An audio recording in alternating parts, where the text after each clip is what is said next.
Ladies and gentlemen, boys and girls, it's my pleasure to bring you guys another video. In today's video, we got the newest update featuring all the cool things that are going to be going on for the 10-year anniversary. Super excited to kind of get into it. However, though, can we take a quick second of our time to give some love to my little baby girl? For those of you guys that remember, 1 year ago to the day, my daughter Nova Marie was born. It was quite the ride, and I'm happy to say that after 1 year, she's doing absolutely amazing. So shout out to you, hun, if you're watching this video a decade down the road. And of course, shout out to all of you guys that have been supporting me over the last year after everything that has happened. But yes, guys, so many events going on. Honestly, while I want to spend a whole lot of time talking about them, I actually wanted to just kind of focus on some of the big, components that are going to be coming into this. We got the 10-year scrolls that are coming into play. We got over, I think, 100 plus 100 coming in with all attributes that we're going to be able to utilize with regards to those scrolls. We also have some transmogs, some selective transmogs that will be coming in, and then ultimately a wide variety of gifts that we're going to be given once we obtain those 10-year coins that we can hold on to. So again, fam, this is the time that you want to be logging in. This is what we've all been waiting for. If you're one of those people out there that enjoy some of this world, but maybe haven't had a reason to kind of get in there and be consistent about your gameplay, this is when you want to get it done. So again, shout out to the CompToUs crew, the Summoners War community, for sticking around all these years to doing this, because I guess without question, doesn't matter what game I played, this is the greatest time in the history of Summoners War, right? The events, the rewards, you cannot beat it. No game comes even close to it. This is very, very exciting. Can't wait to see how everything folds over the next month here. So, but yes, I wanted to go and get into the units here, because as you guys know, one of the things I'm a stickler about is when CompToUs actually drops like a little bit of a teaser. Obviously the information that they had available was available at the time they dropped the teaser. And for me, I'm just one of those people out there that don't give me a little, don't give me a little, a little bit here and there. Just strip the band-aid off and just give it to me all here. So now we got it. Now we can take a look at it. So that's what we're going to be doing here in this video. So first and foremost here, the hackers, the 5-star versions of the new units. We'll take a look at the fire one here. First skill, single target ability here for the brain effect, and then the second skill called virus, AoE ability that hits 4 times with a 50% chance to grant one of the harmful effects here. Defense, attack speed, and beneficial blocks. All of these are going to be fantastic, but the question is, will this skill be able to increase as you level it up here? Can we get this one to potentially a 70 or 80% chance, maybe even 85% chance?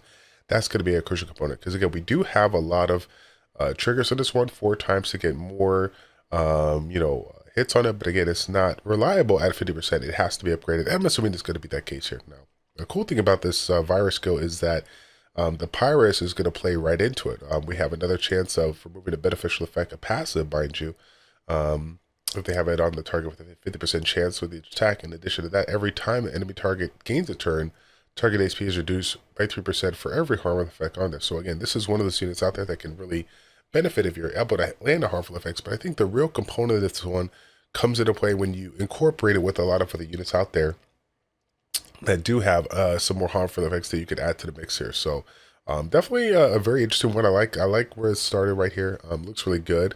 And then again, to cap it off, we got a 44 defense lead for the arena. So they're really pushing to see this one in the arena for sure. So water hacker, again, right, every skill, the first skill is the same. Cracking grants an irresistible effect on enemies 1 turn with 80% chance.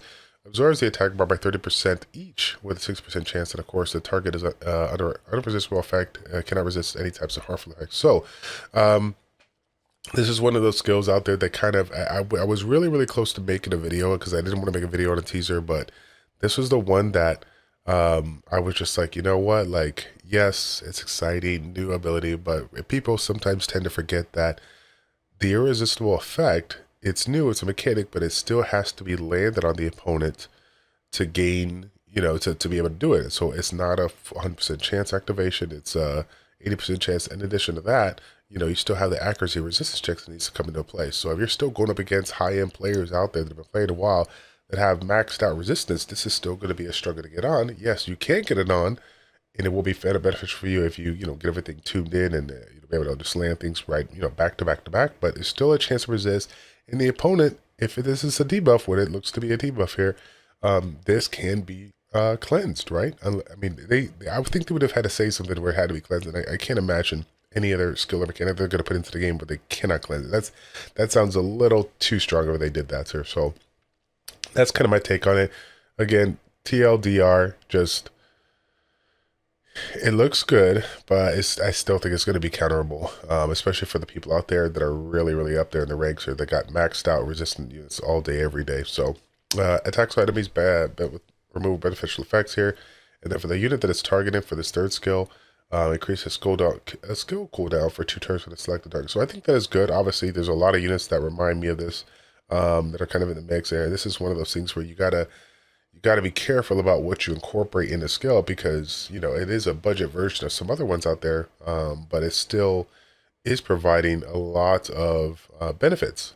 This is a really, really strong skill. The question is this one of those units out there that will have a super high base speed, or maybe awaken in the base speed, so that we can take advantage of a unit out there that can provide that first turn AoE strip with the reset? Because again, AoE strips with the AoE resets, obviously very, very rare unit out there. The LD5, that's good. But this still provides almost the same kind of quality that you're looking for, because you're able to reset the unit that you're targeted on. Still beneficial considering how, people lay out stuff or whatnot. So ultimately, it's a good skill. We'll just have to see how it plays out. Here. So the win version here for a second skill virus, we already talked about it. Pretty good effect. But again, the chance to land is going to be 50%. And then we have an ability that offsets the incoming damage that may cause you to die. It reflects 90% of the damage to the target attack to you. So in addition to that, damage increases by 10% for every harmful effect granted on the target, which is good because, of course, the virus provides that opportunity to land it. Now, my question to you guys is, what do you think this virus skill cooldown is? I mean, is it going to be just a 4-turn cooldown that goes down to 3? Is this something that maybe 3 go down to 2? Because that would sound a little broken if it was super low. I'm guessing it's like a 4-skill cooldown that goes to 3. That wouldn't be too bad. This one here is going to provide that attack power leader skill for 44% in arena. Pretty strong, if I may say so. Next one here, the light one, the one that definitely people are going to be talking about here. Oh, wait a minute. Hey, whoa. Uh-oh. Really? Oh, no, they didn't. Okay, Comptos. I see what you did. Fam. Okay, so for those that don't know, for all of our people out there, they are slick. They are slick right now. For all those people out there that are able to watch all of our content creators out there that don't waste any time getting into our content, I apologize. I can't make videos at 1 o'clock in the morning. Just can't do it. But if you watch their video, you would notice that this unit that they showcased, they talked about, had the light unit, the light version of the hacker, which had the attack speed leader skill for ally monsters by 44%. But for whatever reason, it must have been an error, because all of a sudden now magically it's 33% without any notice. I don't know what to think about that. Let's put it this way. I'm just put it out right now. Okay. I'm glad that if they really didn't feel like that was, if they really felt like that was too much, I'm glad they changed it now before people had a chance to summon. Because if all of our end game whales went out of their way to try to pull this one just to get the 44 speed lead and then have it be nerfed to 33, oh, they wouldn't hear the end of that. They would not hear the end of that. That is brutal. Because again, that was one of the things. Like, I legit was thinking about making this video, and like one of the big things I was going to use my thumbnail was like the first 44 attack speed lead, and I mean, mind you, I felt like it was going to be overly strong. That, one unit out there, people fight over it. Yeah, I get it, but oh man, that's just wow. This just changed the whole like tone of the video. Oh man, I'm a little depressed right now. Oh no, but anyways, fam, as regards to the rest of the skill, you already know about the cracking here. Irresistible effect. We have the absorption though as well, and then of course, skill 3, immunity on all allies, and provides the AoE suppression. So AoE suppression is good. Very, very strong skill. Again, I'm a little sad, because while I understand that, the whales will try to go for some units for the random, for the random like 0.0002% of like regular people that magically get this one and have like a 44 speed lead to, eventually play, like, oh my gosh, how cool would that be? How cool would that be? But anyways, the dark version has that virus skill for the second one. Again, AoE ability, multi-hidden ability, 50% chance to provide the defense, attack speed, and beneficial effects. But now the passive here will decrease the damage that all allies under harmful effects will receive by 20%. Kind of giving us that daring effect, but it has the condition. In addition, the number of harmful effects on allies have on battles is limited to 2, which is interesting because, again, we have a handful of units, strong units out there in the middle right now that are bringing in, you know, three abilities or 3 debuffs here. And now we even have this particular line of family here, the hackers, that can potentially provide 4, right, given the virus skill and how it works here. So that is kind of nice. Yeah, we'll have to wait and see how it plays out there. I can't see this one like people going out of the way to utilize it. I mean, maybe, like I said, there has to be something else on that. The damage mitigation is nice, but I don't know if that passive is enough to really do it for that particular. I guess I'm looking to get proved wrong. You have to let me know, for the people out there that want to use this in the high ranks here, like if this can provide any benefit to it. So anyways, let's take a look at the units that we're most likely going to obtain. We got the Fire Cyborg, defense break on the first skill with a 50% chance, which I'm glad to see the flying kick have that. I feel like we need a couple more defense. We probably don't need more defense, but I like to see more defense break. They've been trying to go really hard and trying to provide like a new and improved like first skills. Like defense break is fine. I like a defense break, right? Scissor kick, AoE ability, attack power break, high chance. Absorbs the attack bar for enemies who have lower attack power than you have the 20%, by 20% each. So that's good. And then the axe kick, AoE ability that decreases their defense for 2 turns. Cannot be resisted if the target's attack power is lower than you. So I do like that. There's going to be a focus on providing a lot of attack power in this one. I think we will see some triple attack power builds, or just attack, speed attack, or something like that has a crazy amount of attack on the substats. So yeah, this is definitely valuable. A way of providing a reliable defense break is really strong. I like it. And then again, let's not forget, this is a double AoE, so I'm not really sure how people want to play this out, but you know, double AoE sometimes screams despair rune. So we'll see what people are thinking on this one. The water version, same scissors kick, nothing's changed on the second skill, but the passive is the new ability on this one here. Your attack won't land as a glancing hit if the target is attacking you during a turn. Your skill's harmful effect duration increases by 1 turn. So you have the way of providing defense break and attack break, and then you can increase that by attacking them and having them having a lower attack power. So again, this one has the attack power for 33% for the guild, and then we got, of course, the red one that I forgot to mention, the 40% accuracy here. So win version, attacks the enemy, right, defense break, no big deal. Second skill, attacks the enemy, deal damage that ignores all damage reduction effects, and the target cannot be revived in the battle. I think this is pretty good, given the fact of how many units out there that are playing into the revives.